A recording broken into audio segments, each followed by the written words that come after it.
Assalamualaikum warahmatullahi wabarakatuh. Salam guru penggerak. Perkenalkan, nama saya Melok Dwi Nur Kartika, calon guru penggerak angkatan 10 dari SMA Negeri 5 Tuban, Kabupaten Tuban, Provinsi Jawa Timur. Kali ini saya akan memaparkan demonstrasi kontekstual mengenai pemikiran Ki Hajar Dewantara tentang pendidikan yang berpihak pada murid. Pendidikan yang berpihak pada murid tentu ada kaitannya dengan Merdeka Belajar. Karena pada Merdeka Belajar menurut Ki Hajar Dewantara adalah proses pendidikan yang membebaskan peserta didik dari segala bentuk keterpaksaan dan tekanan. Peserta didik diberi kebebasan untuk mengembangkan potensi diri sesuai dengan minat dan bakat mereka. Ki Hajar Dewantara memandang pendidikan sebagai proses memanusiakan manusia. Pendidikan harus mampu mengembangkan potensi peserta didik secara utuh, baik dari segi jasmani, rohani, maupun akal budi. Nah, tujuan pendidikan itu sendiri menurut Ki Hajar Dewantara adalah untuk menciptakan manusia yang merdeka. Manusia merdeka adalah manusia yang mampu berpikir dan bertindak secara mandiri. Pendidikan harus mampu memerdekakan peserta didik dari segala bentuk keterikatan, baik terikat fisik, mental, maupun spiritual. Di dalam pengimplementasian Merdeka Belajar, ada beberapa peran guru yang perlu kita pahami, yaitu salah satunya adalah guru sebagai fasilitator. Selanjutnya, guru bukanlah menjadi satu-satunya sumber pengetahuan bagi peserta didik. Guru tidak lagi menjadi sumber pengetahuan tunggal. Guru juga bertugas membimbing dan mengarahkan peserta didik dalam mengembangkan potensinya. Selain itu juga, guru juga bertugas menciptakan lingkungan belajar yang kondusif bagi peserta didik untuk belajar. Nah, di sini peserta didik di dalam Merdeka Belajar juga berperan sebagai subjek pendidikan, bukan semata sebagai objek. Selain itu juga, peserta didik adalah pihak yang paling aktif dalam proses belajar mengajar. Dan tidak lupa, peserta didik juga memiliki hak untuk memilih apa yang ingin mereka pelajari. Ada beberapa hal yang menjadi dasar implementasi Merdeka Belajar menurut Ki Hajar Dewantara. Yang pertama adalah tripusat pendidikan, di mana menekankan pentingnya peran keluarga, sekolah, dan masyarakat dalam pendidikan.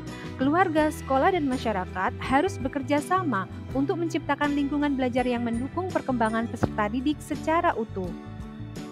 Yang kedua adalah sistem AMONG, sistem pendidikan yang berpusat pada peserta didik. Dalam sistem AMONG, peserta didik diberi kebebasan untuk mengembangkan potensi diri sesuai dengan minat dan bakat mereka.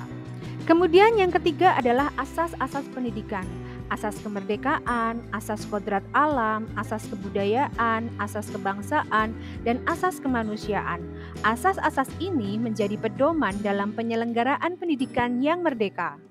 Kita harus pahami pentingnya Merdeka Belajar ini karena untuk dapat meningkatkan motivasi belajar peserta didik, kemudian meningkatkan kreativitas dan inovasi peserta didik, selanjutnya meningkatkan kualitas pendidikan. Pemikiran Ki Hajar Dewantara tentang Merdeka Belajar telah diimplementasikan di sekolah saya di SMA Negeri 5 Tuban. Salah satunya adalah diadakannya program ekstrakurikuler yang bertujuan untuk mewadahi bakat dan minat peserta didik.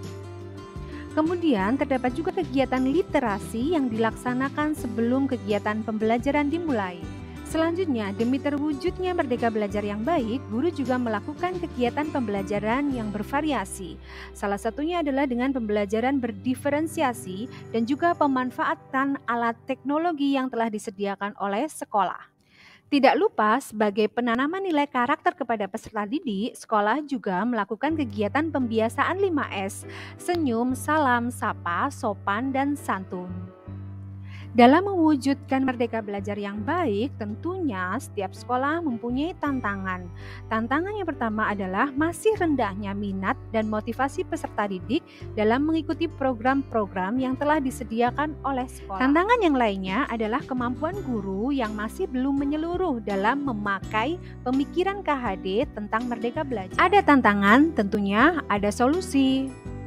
Solusi yang dapat diambil adalah menggunakan model atau metode pembelajaran yang bervariatif agar peserta didik lebih nyaman saat belajar di kelas. Selain itu, guru juga wajib untuk update dan upgrade diri untuk mengembangkan kompetensi dan keterampilan agar menguatkan pemahaman tentang merdeka belajar melalui pelatihan-pelatihan atau mengikuti webinar yang ada hubungannya untuk pengembangan kompetensi dan keterampilan guru itu sendiri. Nah, yang terakhir, wajib bagi guru untuk memberi teladan yang baik kepada peserta didik. Bapak Ibu, dari demonstrasi kontekstual yang saya paparkan dapat diambil kesimpulan bahwa Merdeka Belajar merupakan konsep pendidikan yang sangat penting untuk diimplementasikan di Indonesia.